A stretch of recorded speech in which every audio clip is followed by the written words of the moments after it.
The saffron stock was not ready. That is what I keep coming back to, 7 months later. Not the list. Not the confrontation. The stock. I had been chasing that reduction for 3 weeks, and on the morning of the first Friday, I woke up knowing I had maybe 2 more days before the saffron started to lose its potency. The clock was running on something I had not yet solved. The supplier, a man who grows his threads in a plot the size of a delivery van, who dries them in his bedroom because he has seen what warehouse drying does to the color. He had called me the week before. "That batch you bought," he said. "Use it within 10 days. After that you will taste the difference before you see it." I had 8 days left on the morning of that Friday. I was not thinking about reservations. I was thinking about the honey I needed to source differently, the beurre blanc that kept breaking at the wrong temperature, the fact that I had opened a restaurant with my name on it and I was still figuring out how to cook the one dish I wanted to be known for. The restaurant was solvent. Barely. I checked the numbers every Monday morning, and every Monday morning the margin was thin enough that I could feel it in my hands when I picked up the sheet. We were 7 months old. The reviews had been good but not loud. The kind of good that makes people in the industry nod and makes the general public keep walking past. I checked the reservation sheet last thing before bed every night. That was a new habit. It told me more about my state of mind than I wanted to admit. The way I would stand there in the dark, looking at names I did not recognize, waiting for something I could not name. That Thursday night, I saw the reservation. Party of 3. 7 o'clock. The name had been changed twice. Someone had called to confirm, then called again to adjust the time. I did not think anything of it.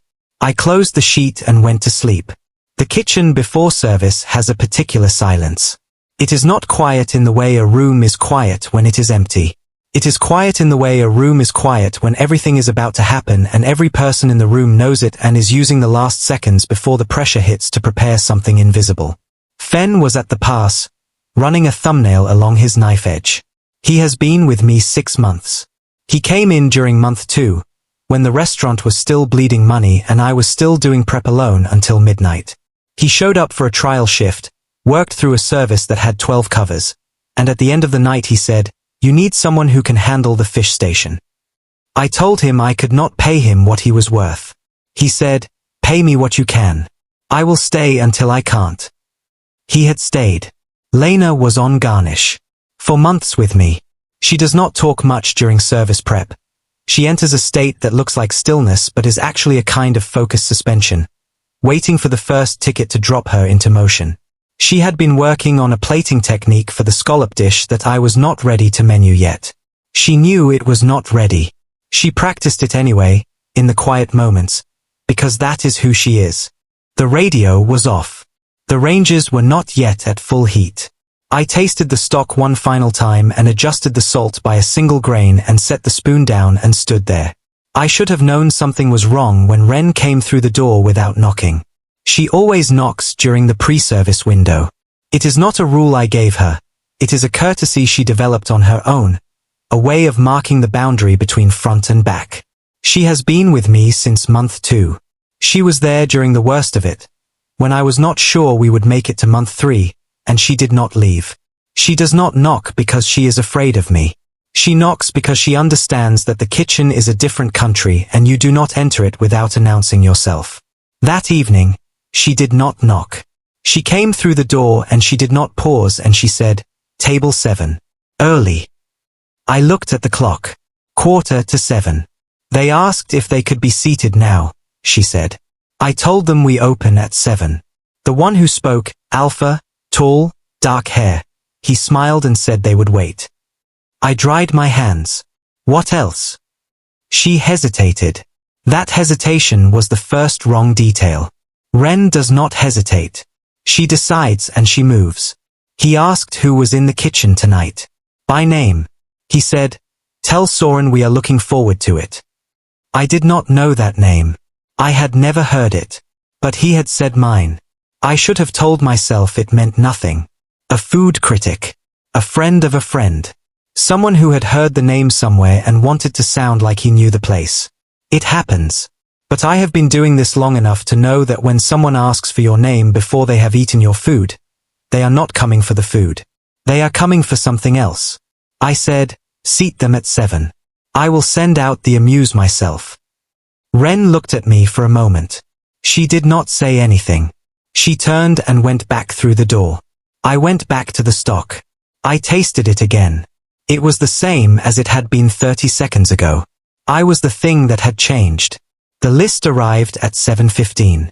It came printed on the restaurant's own stationery, the good paper, the stuff I keep in the office for correspondence. Someone had written the order on it by hand. The handwriting was precise, controlled, the letters formed with the kind of care that suggested the writer did not want anything to be misread. The first line was a request for a dish that I did not have. The second line was a request for a dish I had not made since the opening menu. Something I had retired after week 3 because it was not good enough. The third line was a request for a dish that was physically impossible to prepare in the time they had given. I read it once. I read it again. The tickets were printing in the background, the other tables, the normal orders, the rhythm of a service that had been running fine until the moment I picked up this piece of paper. I read it a third time, and I understood. This was not a dinner order. This was a test designed to fail. The contradictions were deliberate. A first-course wine that did not pair with the first course it was listed beside. A cooking method that would destroy the protein it was paired with. A timing sequence that would require me to have 6 hands and an extra oven. I looked at Fen. He was watching me. "What is it?" he said. I did not answer. I looked at the paper again. The handwriting was not the same as the name on the reservation. The reservation had been written by someone with a looser hand. This was tighter. Controlled. The kind of writing that belongs to someone who wants to leave a record. I could picture him writing it. I could picture him reading it over afterward and not changing a single line. I said, "I am going to the pass. Hold the tickets." I walked out of the kitchen. The dining room was half full. 7 o'clock on a Friday in month 7. Not packed, not empty. Enough bodies to make the room feel alive. Enough empty tables to remind me that we were still building. I saw them immediately. 3 men at table 7. All alphas. I could feel it in the weight of the room. The way the air shifted when one of them moved. But they were not the same kind of alpha. The one on the left was watching the room, cataloging it, assessing. The one in the middle was holding the wine list but not reading it. He was watching the kitchen door. The one on the right was sitting back in his chair with the ease of a man who knows he does not need to try. The one on the right was the one who had spoken to Ren. He saw me coming. He did not look away. He did not smile. He simply watched me approach, and in that watching there was something I could not name. I stopped at the table. I set the list down in the center. I said, "I cannot make this order." The one on the left said, "Why not?" I said, "Because the first and second courses use cooking methods that require 2 different oven temperatures, and you have asked for both to be served at the same time. The wine listed with the first course will overpower the protein. The protein listed with the second course needs 48 hours of sous vide preparation that you did not give me notice for. And the third course requires an ingredient I do not have in the building." The one in the middle said, "You do not keep that ingredient on hand." I said, "No one keeps that ingredient on hand. It has a shelf life of 4 hours." Silence. The one on the right, the one who had said my name, looked at me for a long moment. Then he said, "What do you suggest instead?" I gave them my suggestion. It was good. It was honest. It was the kind of meal I wanted to cook for people who were paying attention. The one on the left said, "That is not what we ordered." I said, "I know." I stood there. The one on the right was still watching me. Not with hostility. Not with approval. With something I could not read. A stillness that felt different from the stillness of the others. He said, "Serve what you think is right." I went back to the kitchen. I served the meal. It was not the meal they asked for. It was the meal I would have cooked for anyone who came to my restaurant on a Friday night in month 7. When the stock was almost ready and the saffron was losing potency and I had not yet figured out the reduction. I served it, and I cooked it well, and Ren ran the food and ran it again and ran it again. And each time she came back to the kitchen she did not say anything about what was happening at table 7. She just picked up the next plate and went. The 4th time she came back, She paused. They sent something back, she said. What? Just one dish. The fourth course. They said it was under-seasoned. I had seasoned it myself. I knew what it tasted like. But I nodded, and I made it again, and I seasoned it the same way, and I sent it out. Ren came back. She did not say anything. She just set the plate down and went to the next ticket. The plate was empty. At 8:40, I went to the table myself. The one on the left had his jacket off. The one in the middle was looking at his watch. The one on the right was watching me. I said, "Is everything to your satisfaction?" The one on the left said, "No." I waited. He said, "We ordered a specific meal. You served something else. You did not ask permission to substitute. You assumed we would accept what you gave us." I said, "I told you I could not make what you ordered. I gave you a suggestion. You accepted it. We accepted it because you did not give us another option." I looked at him. I could feel Fen behind me, somewhere in the kitchen, waiting. I could feel Lena at the pass, holding a ticket she had not printed yet. I could feel Ren standing at the service bar, watching. I said, "I gave you an option. The option was, let me cook for you, or leave." The one on the left stood up. He was taller than me. He stood up and he looked down at me and he said, "This restaurant has been open for 7 months. You do not have the reputation to turn away customers. You do not have the standing. You are not established. If I walk out of here tonight and tell every person I know what happened." "You will," I said. He stopped. I said, "You will tell everyone you know. You will tell them that the chef at Saffron and Salt refused to serve a meal that could not be cooked correctly, and that he asked you to trust him instead, and that you could not do it. And the people who hear that story will decide whether they want to eat at a restaurant where the chef cares about what he serves, or whether they want to eat at a restaurant where the customer always gets what they ask for, even if it is wrong." I looked at the one on the right. He had not moved. He had not stood. He was still sitting, and he was still watching me. I said, "I will not run a kitchen where the only thing that matters is saying yes. That is not who I am. That is not why I opened this place." I turned and walked back to the kitchen. I heard the door close. Not a slam. A close. Deliberate. The sound of someone deciding to leave rather than being forced. Ren came through a moment later. "All 3 of them," she said. "They paid. Full bill. The tall one left cash." She held it out to me. I did not take it. "Ren," I said. "Leave it on the counter." She set it down. She did not leave. She stood there, and I could feel her looking at me, and I did not look back. I looked at the stock. The stock was still on the fire. It had been sitting there for 3 hours, reducing slowly, deepening. I tested the temperature. It was right. I turned off the burner. I covered the stock and set it aside. The next morning I woke up at 6 and I did not check the reservation sheet because it was Saturday and I did not need to. I made coffee. I sat in my apartment, 2 rooms above a laundry, and I looked at the ceiling and I thought about what I had done. I had turned away a table on a Friday night in month 7, when the margin was thin and the rent was due in 2 weeks and I did not know whether the next review would bring people in or keep them away. I had done it anyway. I had done it because the list was not a mistake. The list was a message. And the message was, "We do not care whether you can cook this. We care whether you will try." I would not. I sat there for an hour, drinking coffee that went cold, and I did not regret it. That is the part that should have frightened me. I did not regret it at all. Ren. She was behind the bar when the knock came. Monday morning. Before opening. The front door was locked, the chairs still on the tables, the floor not yet mopped. She was doing the inventory for the week's spirits order. Counting bottles she had already counted twice because she was not thinking about bottles. She heard the knock. Not the front door. The back. She put the pen down. She went through the kitchen, past the prep station where Fen was portioning the week's protein, past the stove where the stock was back on the fire. Soren had restarted it at 7:30 that morning, and she had not asked why. She opened the door. The man standing there was not any of the 3 from Friday night.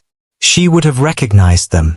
This man was older, maybe early 40s, with the kind of face that did not give anything away. He was dressed in a jacket that cost more than her rent. He was holding an envelope. "Is Soren here?" he said. "Who is asking?" He held out the envelope. "Give him this. Tell him it is from Leith." She took it. She looked at the name, written on the front, nothing else, and she did not know what it meant. She closed the door. She walked back through the kitchen, past Fen, past the stock. Soren was at the pass, reading something. She set the envelope down beside him. "A man at the back door," she said. "He said it is from someone named Leith." Soren looked at the envelope. He did not pick it up immediately. He looked at it the way he had looked at the stock on Friday night. The way he looks at things he is trying to understand before he decides what to do with them. He picked it up. He opened it. She watched his face. She watched him read it. She watched him read it again. He folded it. He put it in his pocket. He did not say anything. She said, "Do you want me to?" "No." That was all. She went back to the bar. She did not ask again. What Soren did not tell anyone was that he read the letter 3 times that day. The first time, standing at the pass, with Ren watching. The second time, in the office, with the door closed. The third time, after everyone had left, standing in the dark kitchen with his hand on the edge of the stove. It said, "On Friday, I brought my brothers to your restaurant because I wanted to see if what I had read about it was true. It was. I did not check the list my brother sent to the kitchen before he sent it. I found out what was in it when you read it back. I was present during the service. I said nothing. The professionalism you showed was not something I had earned. I have no right to ask for a reservation. I am asking anyway. Leith." He had not signed his designation. He had not added a phone number. He had not made it easy to respond. He had written his name, and that was the only thing he had offered. The letter stayed in my pocket for the rest of Monday. I did not take it out in front of anyone. I did not read it again after the 3rd time. But I could feel it there, folded against my thigh, a weight that had no business being that specific. The stock was back on the fire. I had restarted it at 7:30 that morning because I could not sleep and because the saffron was not going to wait for me to figure out my feelings. The window was closing. I had 6 days left before the thread started to fade, and I still had not solved the reduction. I worked on it through the morning. Fen came in at 9 and did not ask why I was already there. He is not a man who fills silence with questions. He looked at the stock, looked at me, and started on the prep list without a word. By noon I had broken the emulsion twice. The second time I stood there looking at the sauce, separated, ruined, the honey pooling at the bottom of the pan, and I thought about the letter. I did not check the list my brother sent to the kitchen before he sent it. Brothers. Plural. The one on the left and the one in the middle and the one on the right. The one who had watched me with that particular stillness. The one who had not stood when the others stood. The one who had let me walk away without calling me back. Leith. I had not known his name on Friday. Now I did. Now it was in my pocket, and I did not know what to do with it. I scraped the broken sauce into the discard container and started over. Leith. He did not go back to Saffron and Salt on Tuesday. He thought about it. He had driven past once, on Sunday, on his way back from a meeting that had gone badly. Not the restaurant's fault. Nothing to do with the restaurant. But he had taken the longer route anyway. He had slowed at the corner. He had seen the front window, dark, closed, the sign still reading the same hours it had read on Friday. He had not stopped. On Monday morning he had written the letter. He had written it on the good paper, the same paper his father had used for correspondence, the same paper Aldrich used when he wanted something to look official, and he had folded it and driven to the restaurant and handed it to the woman at the back door. He had not waited for a response. He had not expected one. Now it was Tuesday. He had a reservation at a restaurant he did not want to go to, a tasting menu at a place his brothers had suggested, the kind of place that served food designed to be photographed rather than remembered, and he was going because he had already said yes and because cancelling would require an explanation he did not want to give. He sat in the back of the car. He watched the city move past the window. He had the review in his jacket pocket. The one from 8 months ago, the 400-word piece in the small trade publication. The one he had flagged in his notes and circled and kept.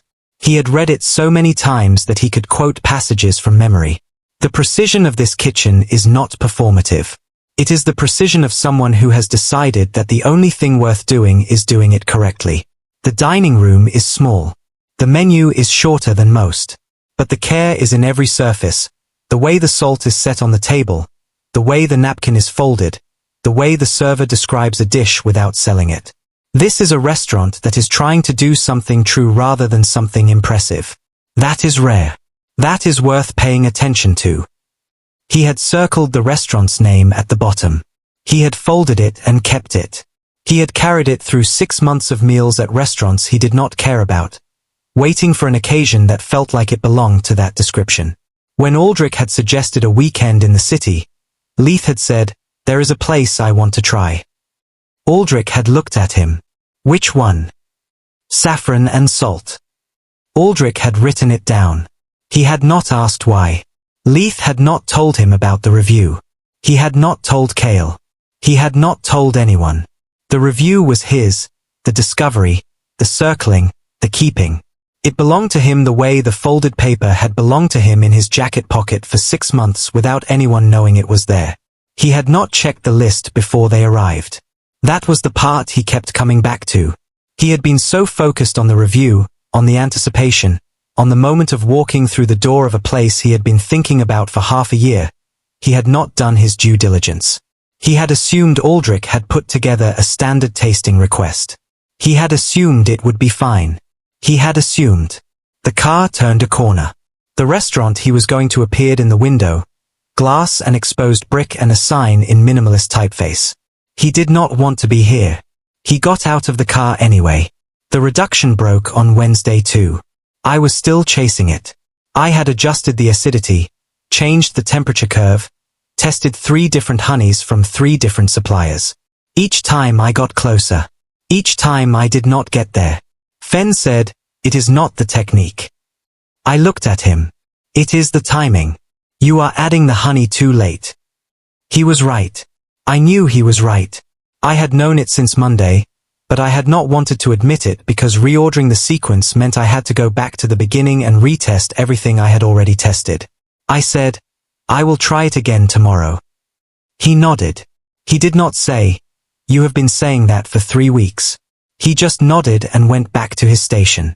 The letter was still in my pocket. I had taken it out on Tuesday night before bed, read it one more time, folded it differently, put it back. I had not responded. I did not know how to respond. I am asking anyway. Asking for what? A reservation. A chance. A response. The letter did not specify. It had left the question open, and I did not know whether that was deliberate or careless, and I did not know which one was worse. On Thursday, I told Wren. It was after close. She was counting the till. I was at the pass, looking at the reservation sheet for the following week. I said, the letter was from the one who did not speak. The one on the right. She did not look up. I know. He said he did not check the list before it was sent. Did he? It was not a question. It was a flat acknowledgement. The kind of response that says I heard you without saying I believe you. I said, he asked for another chance. She stopped counting. She looked at me. And you are going to give it to him? I did not answer. She said, Soren, it has been 3 days. You have not been sleeping. You have been staring at that letter like it is going to tell you something if you look at it long enough. You already know what you want to do. You are just waiting for someone to tell you it is not stupid. I said, is it stupid? She said, yes.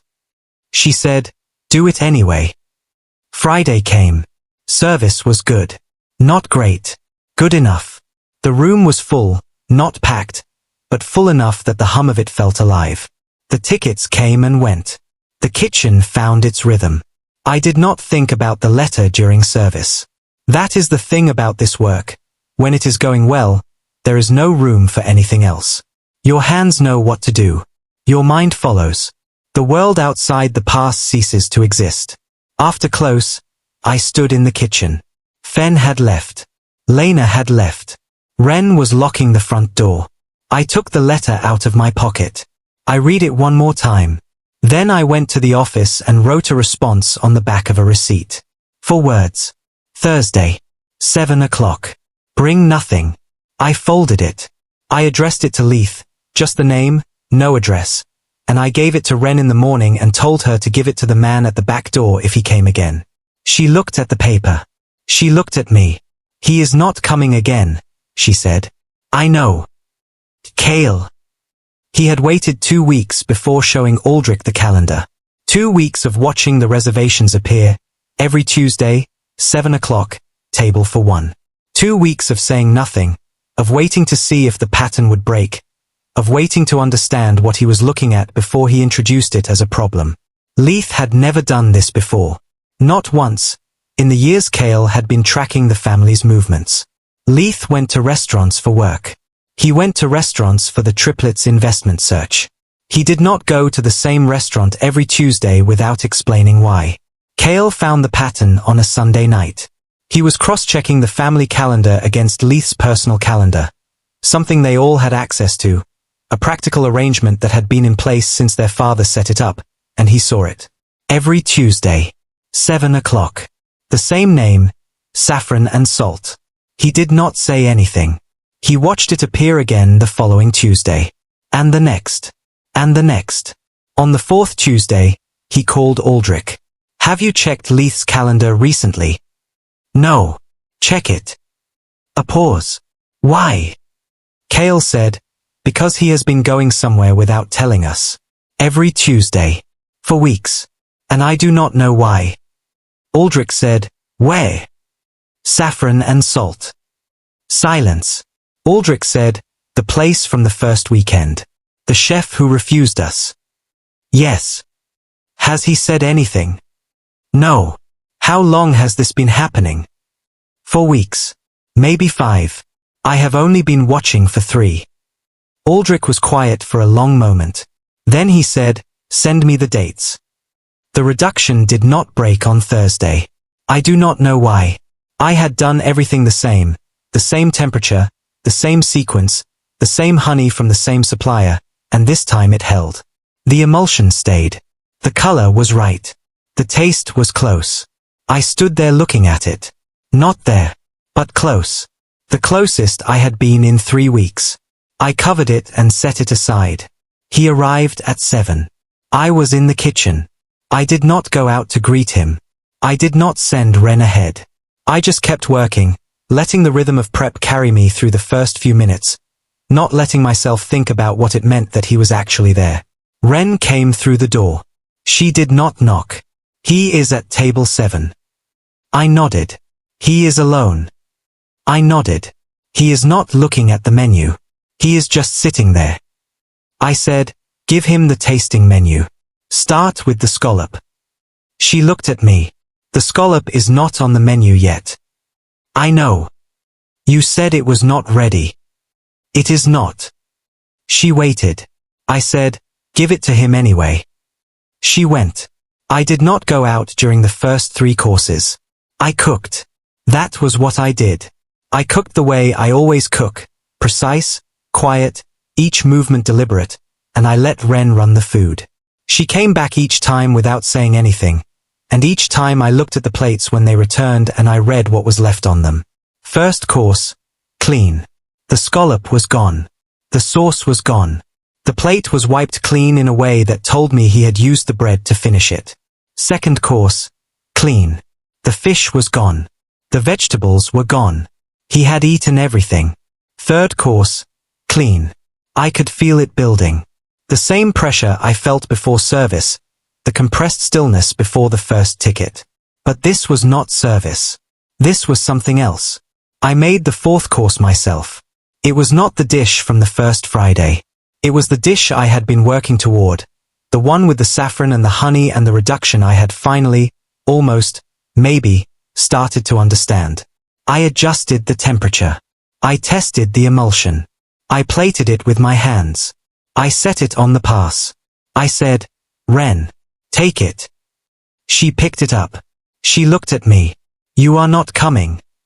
Not yet. She went. I counted to 60. Then I walked to the door and pushed it open. He was sitting exactly where he had been on the first Friday. Same table. Same chair. He was not looking at the door, he was looking at the plate, at the last bite of the fourth course, at the sauce that remained on the porcelain. He had a fork in his hand. He was holding it without moving. I walked to the table. I stopped. He looked up. We looked at each other. I said, "The list. Did you know what was in it before it was sent?" He said, "No." "Did you read it afterward?" "Yes." "Did you say anything to your brother about what it contained?" A pause. "Then, he is not my brother. He is my triplet. It is different." I waited. You did not answer the question. I did not say anything to him. I did not know what to say. I looked at him. He was still holding the fork. He was not making excuses. He was not explaining himself. He was telling me the truth in the shortest possible sentences, as if he understood that I did not want to hear more than necessary. I said, "Why did you come back?" He set the fork down. He said, "Because I have been thinking about that meal since the moment I left. Not the one I asked for. The one you served. I have eaten at restaurants in 12 countries. I have never had a meal that made me angry and grateful at the same time. I did not know that was possible." He said, "I came back because I wanted to understand it." I said, "You do not get to understand it in one night." He said, "I know." Leith. He did not ask for anything on the first Thursday. He did not ask to meet the chef. He did not ask for a tour of the kitchen. He did not ask for anything except the check, which he paid without comment, and the reservation for the following Tuesday, which he made at the door on his way out. Ren wrote it down. She did not look surprised. He walked out into the November air. The street was quiet. The restaurant sign was lit above the door, saffron and salt, in a font that looked hand-drawn, the kind of sign that was made by someone who cared about the weight of letters on a surface. He stood there for a moment. He had not given Soren the review. He had thought about it. He had felt the weight of it in his jacket pocket, the folded paper that had been there for 6 months, the circled name, the evidence of how long he had been paying attention. He had not taken it out. It still did not feel like the right time. Or perhaps it felt like the right time and he simply could not bring himself to hand it over. Could not bring himself to say, "I have been watching you longer than you know," and watch Soren decide what to do with that information. He put his hand in his pocket. He touched the folded edge. Then he walked to his car. He came back the next Tuesday. And the Tuesday after that. By the 4th Tuesday, I had stopped pretending I did not know when he would arrive. The rhythm of it had settled into something I did not examine. Tuesday meant the stock went on earlier. Tuesday meant I held one dish back from the menu, the one I was still developing, the one I wanted him to taste first. Tuesday meant that when the door opened at 7, I did not look up from the pass, but I knew. I knew. Ren did not say anything. She did not need to. She scheduled herself for Tuesday service without being asked. She set table 7 herself, and she did not put a reserved sign on it because he never arrived before 7 and the table was always free at that hour. She adjusted the lighting on that table by half a degree, adjusted the distance of the water glass from the edge, and never mentioned it. I noticed. I did not mention it either. On the 4th Tuesday, something changed. The service had been steady. Nothing unusual, a Friday without the pressure. A Tuesday with enough covers to keep the kitchen moving but not enough to push it into chaos.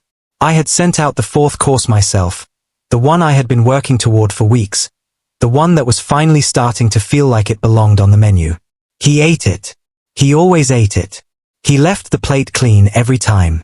I had gotten used to that. What I had not gotten used to was the way he looked at the plate before he started. He did not pick up his fork immediately. He looked at the food the way I looked at the stock before I tasted it. Not evaluating, not judging, but recognizing. As if he was seeing something he had been waiting to see. I did not understand that look. I did not know what it meant. I found out by accident. After service, after the kitchen had been broken down and the line had been wiped and Fen and Lena had gone home, I was doing the final walkthrough. Ren had left an hour ago. The dining room was dark. The chairs were up on the tables. I went to the front to check the lock. The coat was on the stool. Not draped. Left. As if someone had taken it off and forgotten it in the particular way you forget something you do not intend to retrieve. It was his. I recognized it. The same dark jacket he had worn on the first Thursday. The same one he had worn every Tuesday since. A good coat. Well made. The kind of coat a man buys when he has stopped caring about fashion and started caring about warmth. I stood there looking at it. I did not touch it. I told myself I would set it aside and he would come back for it tomorrow. I told myself I did not need to look inside it. I told myself that whatever was in that coat was his business, not mine. I picked it up. The pocket had a bulge. Something folded, rectangular, the size of a piece of paper that had been carried for a long time. I saw the edge of it before I meant to. I should have put the coat down. I should have hung it on the hook by the door and walked away. I have replayed that moment 100 times since. The moment before I saw what was inside. The moment when I still had the choice not to know. I took the paper out. It was a review. A trade publication review. The kind that runs 400 words on a small page and gets read by people who work in the industry and no one else. The kind that can make or break a restaurant in its first year, depending on who writes it and what they say. It was dated 8 months ago. It was about saffron and salt. I recognized it immediately. I had a copy somewhere, badly folded, shoved into a drawer in my office. The first time anyone had described my kitchen in terms that felt accurate. I had not looked at it in months. I did not need to. I remembered every word. The precision of this kitchen is not performative. I read it again. The care is in every surface. I read it to the end. At the bottom, circled in pen, was the name of my restaurant. I stood in the dark dining room. The review was in my hand.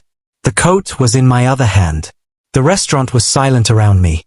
The way it gets silent after everyone has left and the only sound is the refrigerator compressor cycling on and off. I looked at the circled name. I looked at the date. 6 months before the first Friday. 6 months before he walked into my restaurant with his brothers and a list he had not checked and a problem he had not prepared for.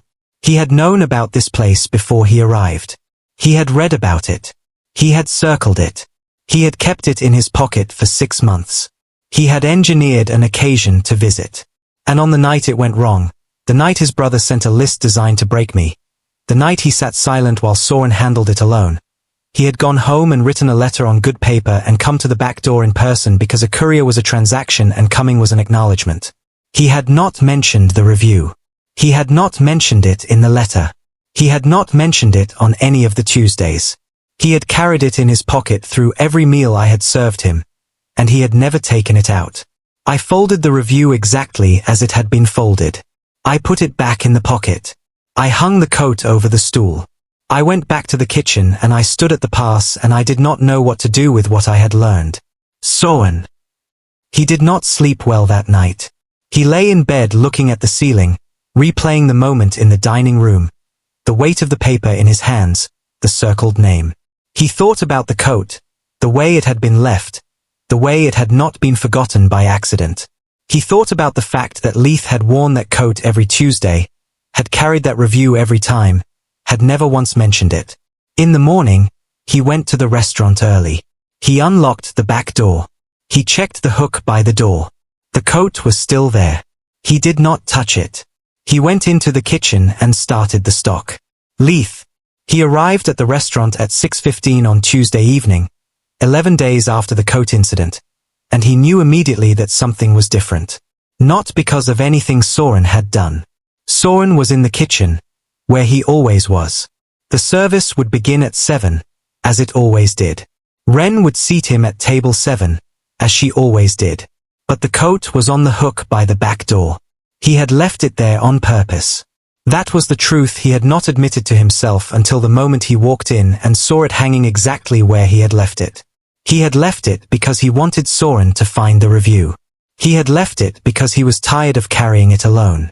He did not know if Soren had found it. The coat was hanging on the hook. The pocket was as it had been. He could not tell whether anything had been moved. He took it down. He put it on.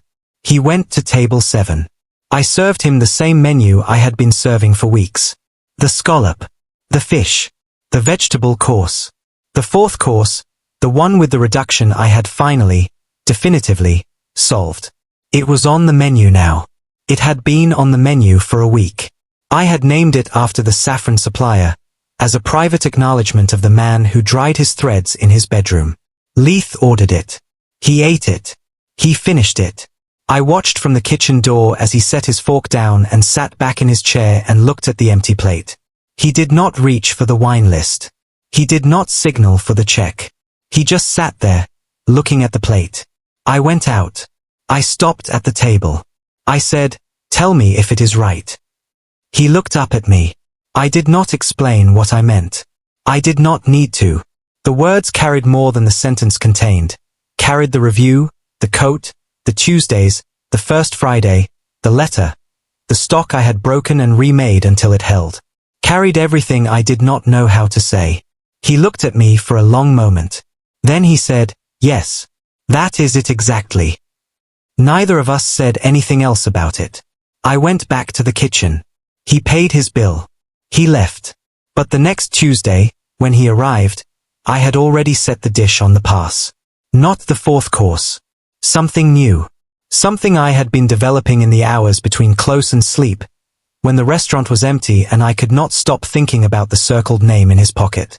I did not bring it to him myself. Ren took it. He ate it. He left the plate clean. The Tuesdays continued. 6th week. 7th week. I stopped asking myself what I was doing. I stopped trying to name it. I just cooked, and he came, and the pattern of it was so established that I no longer thought about it until the day it broke. Aldrich. He had the dates. Cale had sent them, a list of every Tuesday Leith had been at Saffron and Salt, going back to the first week after the failed Friday. 7 weeks of reservations. 7 weeks of something Leith had not mentioned to either of them. Aldrich sat in his office and looked at the list. He had not thought about that restaurant since the Friday. He had told himself it was a failed test of a new chef, nothing more. The chef had refused them. They had left. The story was over. But Leith had not let it go. Leith had gone back, alone, without telling anyone, and he had kept going back. Aldrich did not understand why. That was what bothered him. He could tolerate a lot of things. He could not tolerate not understanding. He picked up the phone. Cale. Friday night. No reservation. At Saffron and Salt. Yes. A pause. Should we tell him we are coming? No. Aldrich hung up. He looked at the list again. Then he folded it and put it in his pocket. The 8th Tuesday, he was late. Not by much. 15 minutes. But he had never been late before. He had arrived at 7 every time, on the dot, as if the door would close if he missed the exact moment. I did not look at the clock. Ren did not look at the clock. But we both knew. He walked in at 7:15. He was wearing the same coat. He did not apologize. He sat at table 7, and Ren brought him water, and he opened the menu and read it the way he always did, slowly, as if the words mattered. I sent out the first course. I did not know what had happened. I did not ask. Leith. The reason he was late was that he had been standing outside for 10 minutes before he walked in. He had parked the car. He had walked to the door. He had stopped with his hand on the handle, and he had stood there, feeling the weight of the restaurant on the other side, the warmth of it, the particular quality of light that came through the front window at this hour. He had thought about the review in his pocket. The one he had not taken out. The one he knew Soren had found, because the coat had been moved, the paper had been refolded differently, and Soren had not said a word about it. He had thought about the dish Soren had set in front of him on that 5th Tuesday. The new one. The one he had not asked for. The one that had arrived without explanation, carried by Ren's careful hands, and that he had eaten and understood was a question. Tell me if it's right. He had said yes. He had meant it about the dish. He had meant it about more than the dish. He had been coming to this restaurant for 8 weeks. He had not told his brothers. He had not told anyone. The only person who knew was the woman at the front door, and she had never asked him a single question about why he kept returning. He opened the door. He walked in. The 8th Tuesday, I made a mistake. It was small. A seasoning error on the 3rd course, salt, a fraction too much. I caught it on the plate before it went out, but not before I had already sent the ticket. I had to remake it. That cost me 4 minutes, which is nothing in a normal service and everything in a service where the timing has been calculated to the second. Fen saw it happen. He did not say anything. He just adjusted his station and waited for the new ticket. I remade the dish. I sent it out. When the plate came back, it was clean. But he had noticed. I knew he had noticed because of the way he looked at me when I came out for the 4th course. Not accusatory. Not disappointed. Just aware. The look of someone who had been paying attention long enough to know when something shifted. I set the 4th course down. He said, "You fixed it." I said, "Yes." He did not say anything else. But the look on his face was the look of someone who had just had a theory confirmed. Ren. She had known about the Tuesdays before Soren admitted it to himself. She had known because she was the one who took the reservations, and because she was the one who noticed that the reservation for table 7 on Tuesdays was always made before the previous Tuesday had ended. She had known because she was the one who saw the way Soren's hands moved differently on Tuesday mornings. Faster, more precise, as if there was a clock running that did not exist on other days. She had known, and she had said nothing. There is a particular kind of loyalty that comes from being there during the worst of it. She had been there in month 2, when the restaurant was losing money and Soren was working 18-hour days and the only thing keeping the place open was the fact that he refused to close it. She had watched him build this thing from nothing, plate by plate, decision by decision.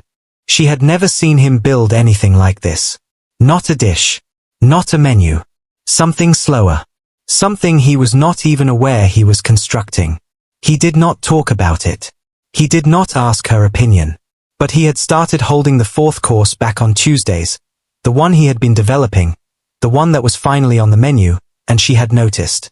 She had noticed that the dish he held back for Leith was never the same as the one on the menu. It was always slightly different.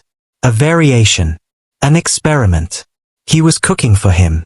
Not as a chef cooks for a customer.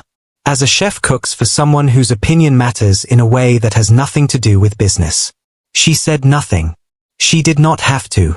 On the 10th Tuesday, he brought something. I saw it when he walked in. A small cloth bag, the size of his palm, held in his hand instead of put in his pocket. He sat down. He set it on the table beside the menu. He did not open it. Ren looked at it. I saw her look at it from the pass. I did not ask. Service proceeded normally. 3 courses. 4. He ate everything, the same way he always did, with the same attention. At the end of the meal, he asked Ren for a piece of paper and an envelope. She brought them. He wrote something. He folded it. He put it in the envelope. He wrote a name on the front. Then he took the cloth bag, unopened, still tied, and set it beside the envelope on the table. He left. Ren brought both to the kitchen. The envelope had my name on it. The cloth bag was heavy for its size, and when I opened it, I found a small glass jar filled with a deep golden powder. Saffron. Not the kind I bought. Not the kind my supplier grew. Different. More deeply colored. The threads had been ground, which I never do. I always use whole.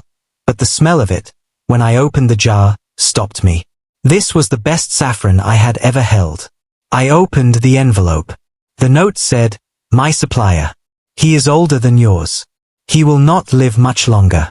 I thought you should have some before he stops. L." No explanation of how he had found out about my supplier. No explanation of why he had brought it. Just the gift, and the note, and the name. I stood in the kitchen, holding the jar, and I did not know what to do with the feeling that was moving through me. Leith. He had not planned to bring the saffron. He had acquired it 3 years ago, on a trip through a region he could no longer remember the name of. A man in a market had sold it to him. An old man with hands stained yellow up to the wrists, who had pressed the jar into Leith's palms and said, This is the last of the good harvest. After me, no one will grow it like this. Leith had kept it. He had not opened it. He had carried it through 3 moves, through 2 countries, through the dissolution of a partnership he did not like to think about. The jar had sat in a drawer in his apartment, unopened, waiting. On the morning of the 10th Tuesday, he had taken it out. He had held it in his hands. He had thought about Soren standing at the pass, the way his hands moved over the stock, the particular quality of his attention when he was tasting something and deciding whether it was right. He had put the jar in a cloth bag. He had not known whether he would give it to him until the moment he set it on the table. I used the saffron the next day.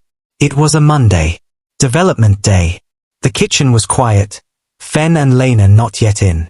I took the jar down from the shelf where I had placed it, and I opened it, and I smelled it. Then I started cooking.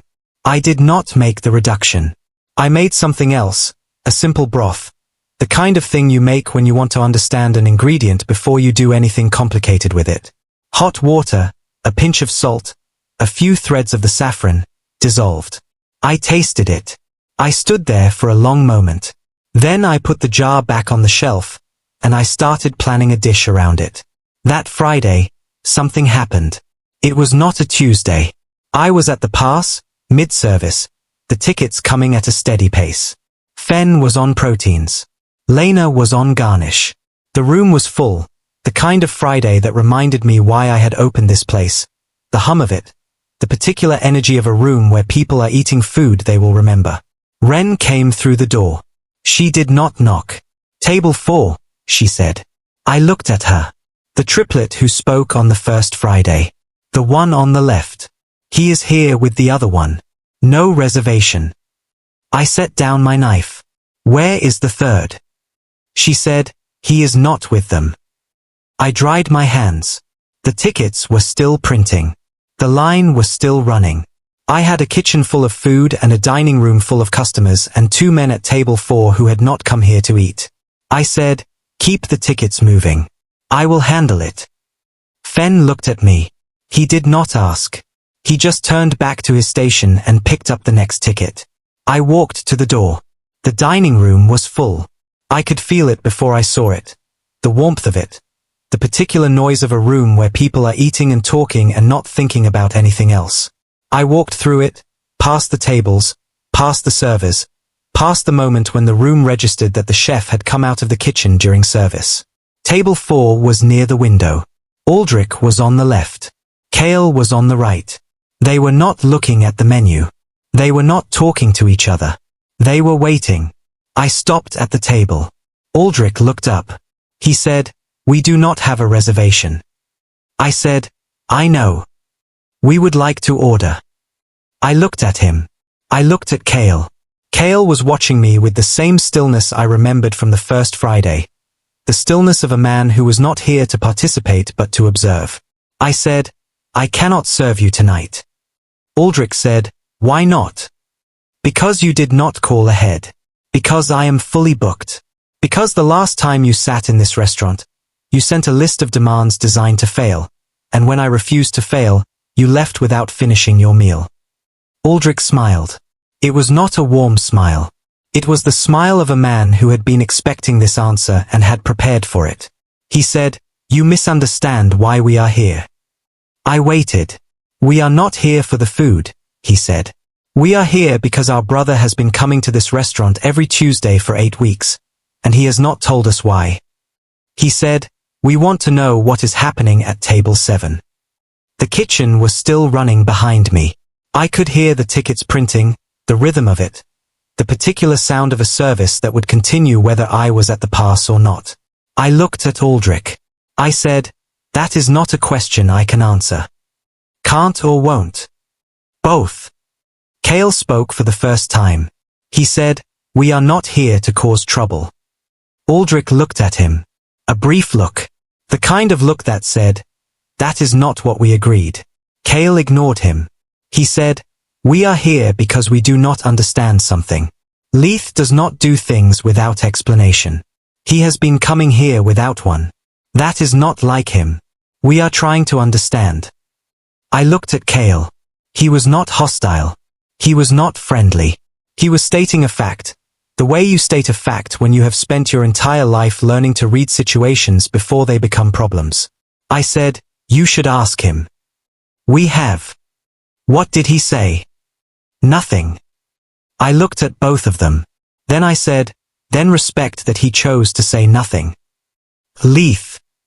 He found out at 9:30. He was at home. He had not gone to the restaurant on Friday. He had never gone on a Friday, only Tuesdays, and the distinction mattered to him in a way he had not fully articulated. Friday was the day of the first visit, the day everything went wrong. Tuesday was the day he had chosen for himself. His phone rang. The caller ID showed Cale. He answered. "Where are you?" Cale said, "Home." "Good. Stay there." "Why?" A pause. Then Cale said, "We went to the restaurant. Aldrich and I. We wanted to understand what you have been doing there." Leith stood very still. He said, "What happened?" Cale said, "Nothing. The chef told us to ask you. He said we should respect your silence. Then he went back to the kitchen and left us at the table." Leith said nothing. Cale said, "I think you should tell us what is happening, before Aldrich decides to find out on his own terms." He hung up. Leith stood in his apartment, holding the phone, the silence of the room pressing in around him. He had not told them. He had not known how. The review, the circling, the waiting, it had all been private, a thread he had been following alone. He did not know how to explain it without sounding like a man who had been orbiting a stranger for 6 months before finding the courage to speak. He put the phone down. He looked at the clock. It was too late to go anywhere. The restaurant would be closing soon. Soren would be breaking down the kitchen, walking home alone the way he always did. Leith sat down. He did not sleep. On Saturday morning, I found the jar. Not the one Leith had given me. A different one. It was on the counter by the back door, wrapped in brown paper, with my name written on it in the same handwriting as the note. I opened it. Inside was saffron. The same kind. The same deep color. But this jar was full. Fuller than the one he had brought on Tuesday, as if he had been holding back a reserve and had decided I needed it more than he did. There was no note. I stood there holding the jar. The morning light was coming through the window, hitting the glass, catching the gold of the threads. I did not understand why he had left this. I did not understand why he had come at all. But I was starting to understand that not understanding was part of it. That the space between us was not something to be closed quickly, but something to be held, carefully, until it told us what it was. Leith. He came on Tuesday. It was the 12th Tuesday. 3 months since the first Friday. The seasons had shifted without him noticing. The air colder, the light different. The restaurant's front window holding a warmth that was not there in the first weeks. He sat at table 7. I sent out the first course. He ate it. I sent out the second. He ate it. The third course came and went. At the end of the meal, I went out myself. I did not bring a dish. I did not bring anything. I just walked to the table and stood there. He looked up. I said, "Why did you leave the second jar?" He said, "Because you used the first one." I could tell. I waited. He said, "You cooked with it the next day." I tasted it in the broth on Friday. Not the menu, the broth you made for yourself, the one you did not serve. I came on Friday. I did not go in. I stood outside and watched through the window. You were at the pass. You were holding a spoon. I knew what you were tasting. I did not say anything. He said, "You used it. That meant you trusted it. That meant you trusted me enough to put it in your kitchen." He said, "I left the second jar because I wanted you to have more. That is all." I looked at him. He looked back. I did not know what to call what was happening between us. I did not know if it had a name yet. But I knew that 3 months ago, I had stood in this same dining room and read an impossible list and drawn a line that cost me something. And now the person who had been on the other side of that line was sitting at my table, and I had used his saffron, and he had stood outside my restaurant on a Friday night watching me work. I said, "The broth was good." He said, I know. Ren. She saw the second jar before Soren did. She had come in early on Saturday to do the order, and she found it on the back step, wrapped in brown paper, addressed in handwriting she recognized. She did not open it. She set it on the counter by the back door. She did not mention it to Soren. But she thought about it. She thought about the way the jars kept appearing, the way the Tuesday reservations had not stopped, the way Soren had started holding back the fourth course again, not for testing, but for the man at table 7. She thought about the fact that she had never seen Soren cook for anyone the way he cooked for Leith. She was the one who had been there in month 2, when the restaurant was bleeding money and Soren was working 18-hour days and the only thing keeping him alive was the discipline of the work.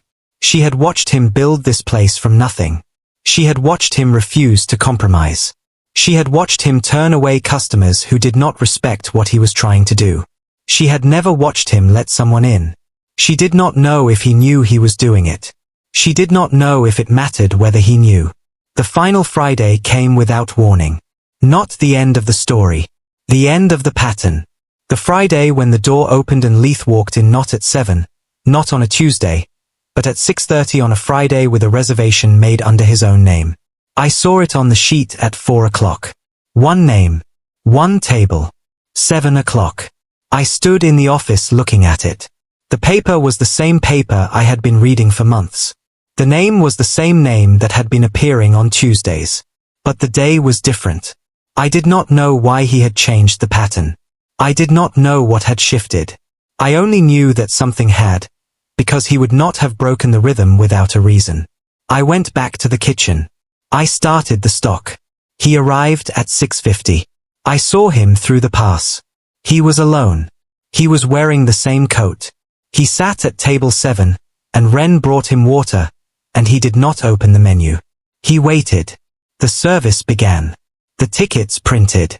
I cooked the way I always cook, but there was a different weight to it, a different attention. I held back the fourth course. I made it myself. I walked out to the dining room. The room was full. Friday night in month 10, fuller than it had been in month 7, fuller than it had been even a few weeks ago. The word was spreading. The reviews were accumulating. The restaurant was becoming what I had always hoped it would be. Leith was sitting at table 7. I set the plate in front of him. I said, "This is the dish I have been working toward since the first Friday." He looked at it. It was the saffron and honey reduction, the one I had broken and remade and broken again, the one that had finally, in the 8th week of Tuesdays, held. Served over a scallop seared at a temperature I had spent 3 months learning to trust. With the beurre blanc that I had adjusted so many times that I no longer remembered what the original version tasted like. He looked at it. Then he picked up his fork. Leith. He ate it. He ate it the way he had eaten everything Soren had ever served him, with attention, with patience, with the particular care of a man who knew that the food in front of him had been made specifically for this moment. The scallop was perfect. The reduction was balanced. The beurre blanc was thin enough to coat and thick enough to hold. He set his fork down. He looked at the empty plate. Then he looked up. I was standing at the pass. He looked at me through the kitchen window. I did not move. He did not move. Then the door opened behind him. Aldrich and Kale walked in. They did not knock.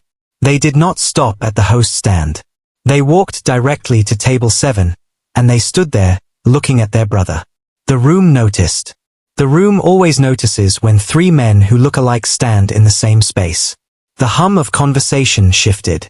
Heads turned. Aldrich said, "We came to watch." Leith said, "I did not invite you." "No," Aldrich said. "You did not. But you also did not tell us what you have been doing here for 3 months. So we came to see for ourselves." I stepped out of the kitchen. I walked to the table. I stood beside it. I said, "This is my restaurant. You are standing in my dining room. If you have something to say to your brother, say it outside." Aldrich looked at me. He said, "This does not involve you." "It involves me. He is here because of me. He has been coming here because of me. Whatever you think you are going to find by watching, you will not find it." Aldrich said, That is not your decision to make. Neither is this conversation. I looked at Leith. He was still sitting. His hands were on the table. He was not looking at his brothers. He was looking at me. Leith. He stood up. He did not stand up fast. He stood up the way you stand up when you have made a decision and you are not going to change your mind. He looked at Aldrich. He said, I have been coming here because I wanted to. Aldrich said, for 3 months. Yes. Without telling us. Yes. Why? Leith looked at him. He looked at Cale. Then he looked at me. He said, because I read a review 8 months ago. A small piece in a trade publication. 400 words about a restaurant that had been open for 2 months. I read it and I circled the name and I kept it in my pocket for 6 months before I came here. I came here because I wanted to see if the review was true. He said, it was. It is. He said, and I have been coming back because I wanted to understand why that mattered to me. The room was very quiet. I do not remember who spoke next. I only remember that Leith turned to me, and he said one word, and the word was, may I? Nothing else. A question. Not about whether he was allowed to stand in my restaurant. About whether the action he was about to take, whatever it was, belonged to him to take in this space. I nodded. He turned back to his brothers. He said, we are leaving now. All of us. He walked past them. At the door, he stopped. He did not turn around. He stood there for a moment, his hand on the handle, the cold air from outside curling into the warmth of the dining room. Then he opened the door and walked out. Aldrich and Cale followed. The door closed behind them. I stood in the dining room. The room was still quiet. People were watching. I could feel their attention on me, the weight of it. I walked back to the kitchen. The stock was still on the fire. I adjusted the temperature. I tasted it. It was right. I did not know what had just happened. I did not know whether it was the beginning or the end of something. But I knew that Leith had stood up for me in front of his brothers. I knew that he had told them the truth about the review. The one he had carried for 6 months. The one he had never mentioned. The one I had found in his coat and put back without saying anything. And I knew that when he had asked may I, he had been asking me whether the space I had built was his to act in. I had said yes. I did not know what that meant. But I had said yes. The door stayed open for the rest of the evening. Not physically. Ren closed it after the triplets left. But the space it had opened remained. A gap in the fabric of the night that I could feel every time I looked at the pass. Every time I picked up a plate.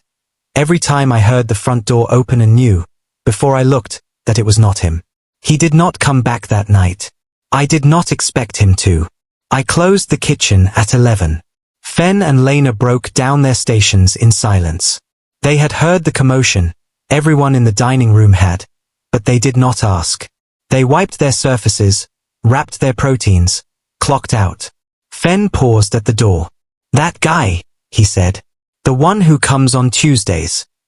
I looked at him. He was not the problem on the first Friday. No, he was not. Fen nodded. He did not say anything else. He walked out. I stood in the kitchen. The stock was still on the fire. I had kept it warm, not because I needed it, but because the alternative was letting it cool and I was not ready to let it cool.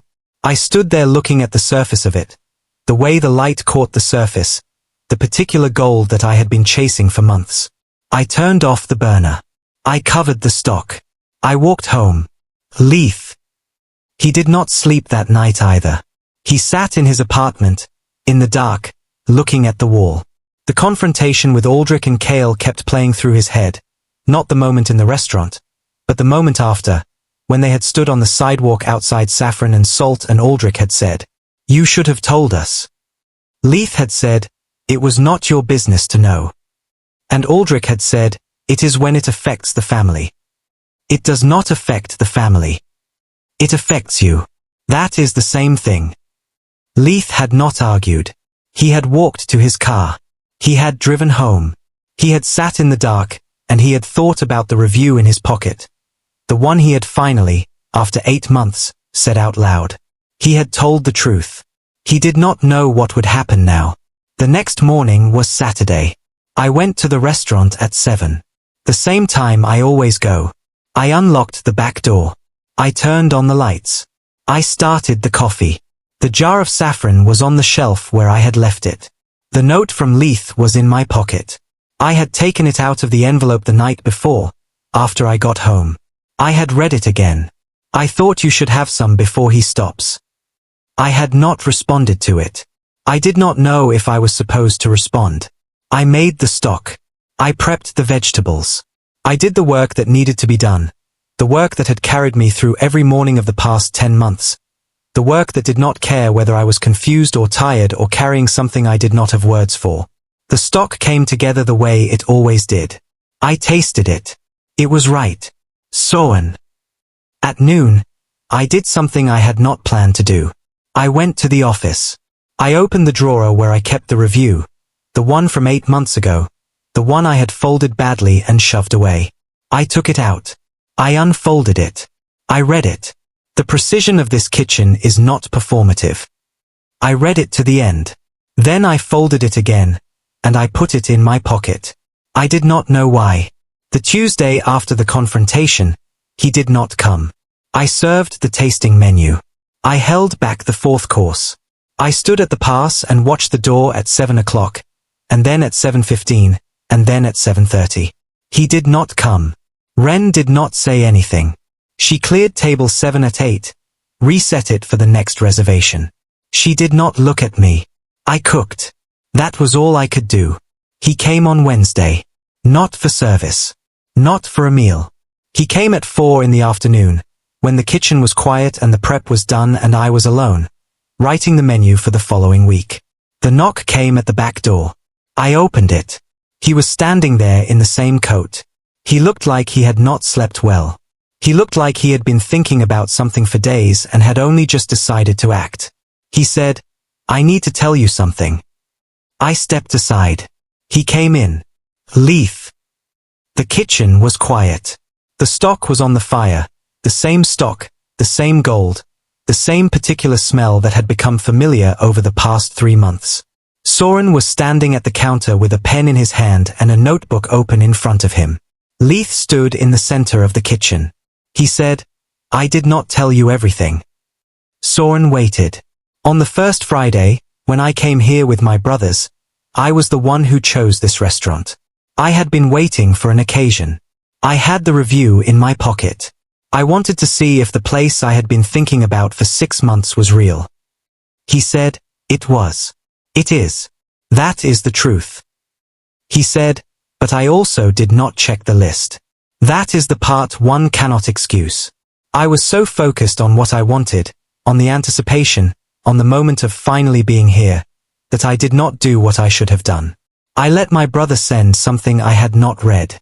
I let you handle the consequences alone." He said, "I have been coming back because I needed you to know that I am not that person, or that I do not want to be that person. I have been coming back because the person you were on that Friday, the one who refused to serve something that was wrong, that is the kind of person I want to be near." I listened. I stood at the counter with the pen still in my hand, and I listened to him say the things he had been carrying for 3 months. When he finished, I put the pen down. I said, "I found the review." He went still. "In your coat. The Tuesday you left it." I found the review, and I read it, and I put it back. I did not say anything because I did not know how to say it. I said, "I have my own copy. I keep it in the office. I read it sometimes when I need to remember why I started this place." He said, "You have had it this whole time." "Yes." "And you did not say anything?" "No." He looked at me. I looked at him. The stock was simmering on the fire. The light was coming through the window, the same light that had fallen on the saffron jar the morning I found it on the counter. I said, "I do not know what this is. I do not know what to call it. But I know that I have been cooking for you for 3 months, and I knew it, and I did not stop." He said, "I know. Aldrich and Kale. They did not come back to the restaurant." Kale thought about it. He thought about the way Leith had stood up from the table, the way he had asked the chef for permission before he spoke. He thought about the look on Leith's face when he said may I, not a performance, not a challenge, but a genuine question. He did not understand it. But he recognized that he was not supposed to understand it. It was not his to understand. He called Leith the following week. I am not going to ask, he said. Leith waited. I am not going to ask about the restaurant. I am not going to ask about the chef. But I need to know one thing. What? Are you all right? Leith was quiet for a moment. Then he said, I think I am. Cale hung up. He did not call again. The final Tuesday arrived. I do not mean the end of the story. I mean the Tuesday when the pattern broke for good, not because he stopped coming, but because the moment arrived when the pattern was no longer necessary. He came at 7. He sat at table 7. I served him the tasting menu, course by course, the way I had been doing for months. He ate it the way he always did, with attention, with patience, with the particular care of a man who knew that the food in front of him had been made for this moment. At the end of the meal, I did not come out to the dining room. I stayed in the kitchen. He did not leave. I waited. Then I heard the door open. He walked into the kitchen. He was wearing the coat.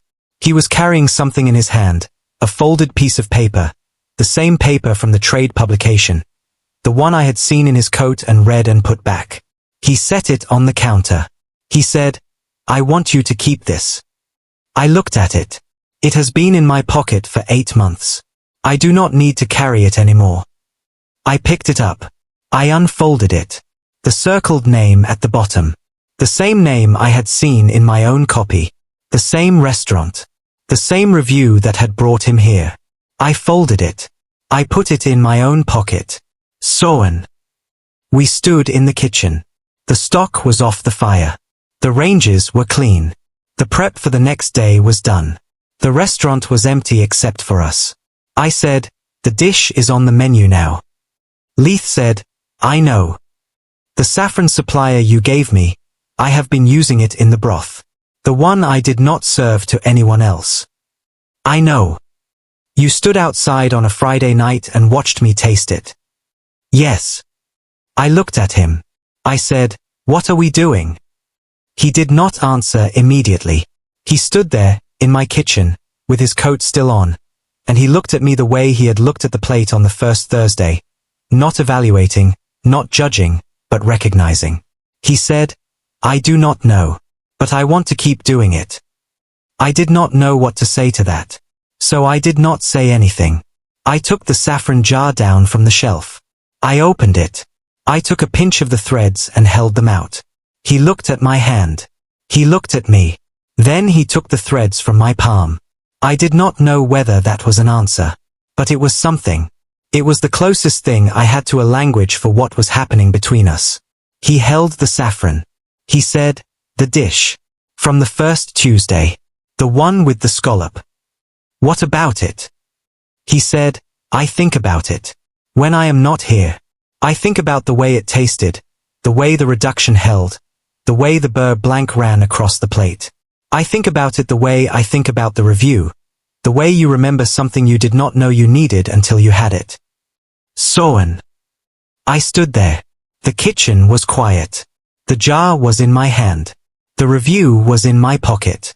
He was standing in front of me, in the same coat he had worn for 3 months, in the same kitchen where I had spent months learning the saffron, the reduction, the beurre blanc, the particular temperature at which a scallop holds its center. I did not have words for what I felt. But I did not need them. I said, stay. He stayed. There is no dramatic moment after that. No kiss. No confession. No moment of violence or surrender. He stayed in the kitchen while I cleaned the station. He sat on the counter, which I never let anyone do, and watched me work. We did not talk much. We did not need to. At midnight, I turned off the lights. He walked me to my door. I unlocked it. I stood in the doorway. He stood on the steps. He said, Tuesday. I said, Tuesday. I closed the door. I stood in my apartment, in the dark, and I could still smell the saffron on my hands, the stock, the particular gold of the reduction I had finally, after months, learned to hold. I did not know what would happen next, but I knew he would come back on Tuesday. And that was enough. The Tuesday after that, he came. The Tuesday after that, he came. And the Tuesday after that. But I did not need to check the reservation sheet anymore. I already knew. I have told this story the way I remember it. That is the only way I know how to tell it. Not as a romance, though I suppose that is what it became. Not as a victory, though I did not lose anything I was unwilling to lose. But as a sequence of moments that added up to something I did not anticipate. There are things I left out, deliberately, because they are not mine to tell alone. The night, weeks later, when Leith finally told me what it was like to grow up as one of three, the particular solitude of being seen as part of a set, the particular freedom of being the one who watched rather than the one who acted. He told me this in the kitchen, after close, with the stock cooling on the stove. He told it in fragments, the way you tell something you have been carrying for years and have never quite known how to set down. I did not say much in response. I listened. That was what he needed. Another thing, the first time he stayed past midnight. Not the first time he stayed, I meant that when I said it on the Wednesday afternoon, but the first time he stayed until I closed the kitchen, and then stayed longer, sitting on the counter while I finished the notes for the next day's prep. At some point, I looked up and he was asleep. Sitting upright, his head tilted against the shelf, his hands loose in his lap. I stood there looking at him. I did not wake him. I finished the notes. I cleaned the station. I turned off the lights except for the one above the stove. He woke up at 2 in the morning, disoriented, and looked at me, and I said, "You fell asleep." He said, "I know." He did not apologize. He did not leave immediately. He sat there for a moment, orienting himself, and then he stood up and said, "I should go." I said, "You should." He went. But he came back on Tuesday. The saffron from the second jar lasted 4 months. I used it sparingly, the way you use something you cannot replace. I built dishes around it. I served them to him first, always, before they went on the menu. He never asked why. He never needed to. When the jar was empty, I kept it on the shelf. Not as decoration. As a marker. A record of the fact that someone had given me something without being asked. I still have it. Ren. She left the restaurant in month 14. Not because she was unhappy. Because she had saved enough to open her own place. A small bar, 3 blocks away. The kind of place where people go to drink something well-made and not be rushed. She told Soren at the end of a Tuesday service, when the kitchen was quiet and the last plates were coming back clean. "I would not have made it through month 2 without you," he said. She said, "I know." She said, "You would have made it through month 2. But you would have been angrier about it." He almost smiled. She left. They still talk. She comes to the restaurant on Tuesdays sometimes, sits at the bar, orders whatever he is working on. She does not ask about Leith. She does not need to. Fen and Lena. They are still there. Fen runs the kitchen now, on the nights I let him. He is better than I was at his age. More patient, less likely to break a sauce out of stubbornness. I told him that once. He said, "I learned from watching you break yours." Lena is head of pastry. She developed a dessert around the saffron that I did not think would work, and it worked, and I put it on the menu, and it has not left since. They do not talk about the first Friday. They do not need to. It is one of the stories we carry without saying it out loud. The night the chef refused to compromise, and the kitchen became the thing it was meant to be. Aldrich and Kale. They do not come to the restaurant. I have seen Aldrich once, from a distance, standing across the street. He was not looking at the building. He was looking at the door.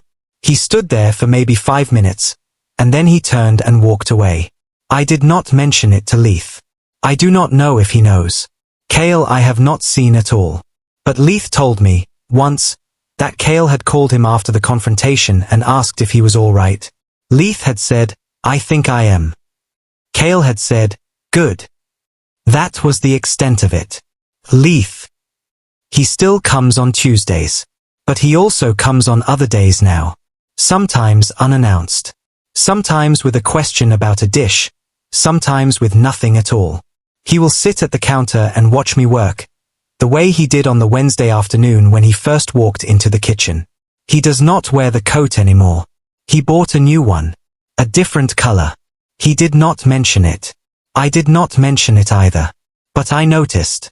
I am telling you this because I have reached the part of the story where the story stops being a story and starts being a life. There is no final confrontation. No last-minute revelation. No moment when everything is resolved and the credits roll. The door is still open at the end of every evening. I still walk home alone, the same way I always have. But just underneath the familiar shape of that, something has shifted that did not exist 8 months ago. The name for it is still being found. But I have stopped needing to name it. The last image I will give you is this. A Tuesday. Late autumn. The restaurant is closed. The kitchen is clean. Leith is sitting on the counter, the same counter I told him never to sit on, and he is reading the menu for the following week. I am at the stove, making the stock, the same stock I have been making since month 1. The saffron jar, the first one, the one he brought in the cloth bag, is on the shelf above the stove. Empty. Clean. Holding nothing but the memory of what it contained. I look up. He looks up. Neither of us says anything. We do not need to. The stock simmers. The light falls. The night continues its quiet progress toward morning. And that is enough. It has always been enough.